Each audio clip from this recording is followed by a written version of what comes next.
here. Eric, who I know very well, calls on the show all the time. Well, I know him, he calls on the show all the time. Could not. We gave an opportunity, could not really explain what contrast should do with Gretchen Whitmer. And that is not to discount any of the other gubernatorial candidates. Well, I think that those talking points aren't fleshed out. They sound good in that room, that internally. The war room. Right. But when you get out to the real world and they're going to talk to you and Sam, they're going to have trouble because you're going to have to answer some real questions. And right. I think rhetoric is good, but it doesn't work in the real world. You got to give people solutions. Right. And real answers. And I think you're still talking about, we have this conversation every week now. Right. A community that's in peril, a community that's hurting. Right. What are you going to do? What are you going to do policy-wise to speak to people that are that have very specific needs, right. urgent needs? And the other thing too, Tony, I think history is important, right? It's important to remember the history. Okay, DPS, I mentioned that to Eric, gave me as a quick example. Okay, here's DPS. Here is a case study here. What would a Republican administration do different? Given that it's history, it got into the problem where it is now because of a Republican administration. Took it over and ran it off the road into the ditch and set it on fire and then walked away. Okay, we know what they've done.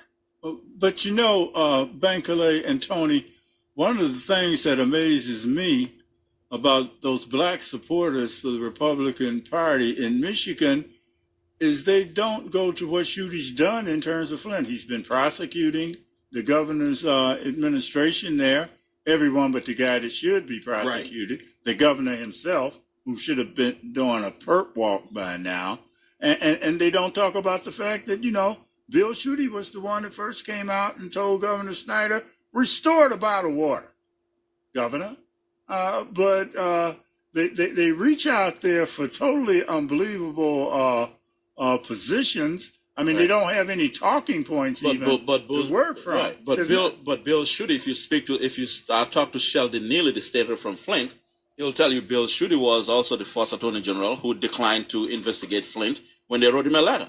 Yeah, and you know what? I'm glad you mentioned Sheldon Neely. And he only came in after, and that, this became a full-blown. But Sheldon Neely had the letter that he showed the entire wall when he initially requested an investigation into Flint for Schuette. Schuette declined it. And the significance of that, checkmate, the significance of what that state rep did. I think he's a state representative. Yes, Sheldon Neely. I've known him many years, but when the Democratic Party is looking to fill the position of lieutenant governor, one of the places they should look is Flint. Right. And one of the people they should look at is Sheldon Neely. Because if you have a Sheldon Neely from Flint on the ticket, then Bill Schuette has to quit running those commercials with Jennifer Granholm, which are designed to subliminally say, we don't need another woman from the Democratic Party running things in Michigan because the last one was a disaster,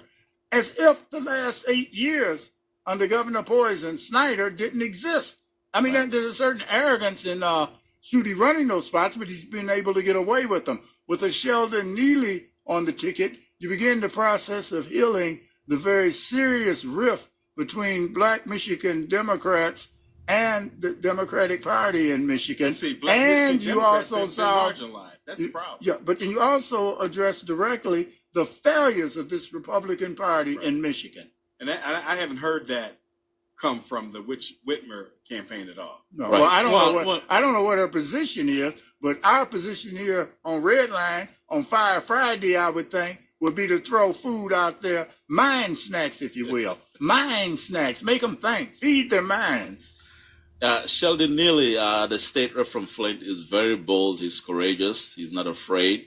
And he's been a lone voice in the wilderness, crying for help for Flint long before the CNN cameras got there, long before, everybody, Time Magazine, everybody got there.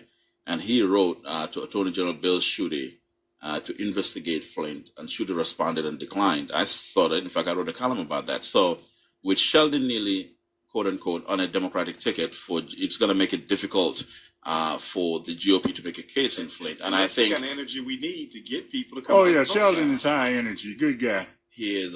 It's going to make it difficult. I think it's the kind of choice that the Republican strategists will run into the war room to spend some time to see how they respond to this, because he was the guy who wrote the letter asking for the AG to come in. The AG said no. And you know Not at what? this That's time. the kind of disruption that the Democrats It's disruptive. gotta put into their Actually, it's playbook. disruptive politics. You called it right. Absolutely. They don't do that. They don't run anybody scared. And also, last night, it's my understanding, I got to look at it again. I just had a quick glimpse of it. But Gretchen Whitmer appeared on a local talk show, RIP, on Fox 2, I think.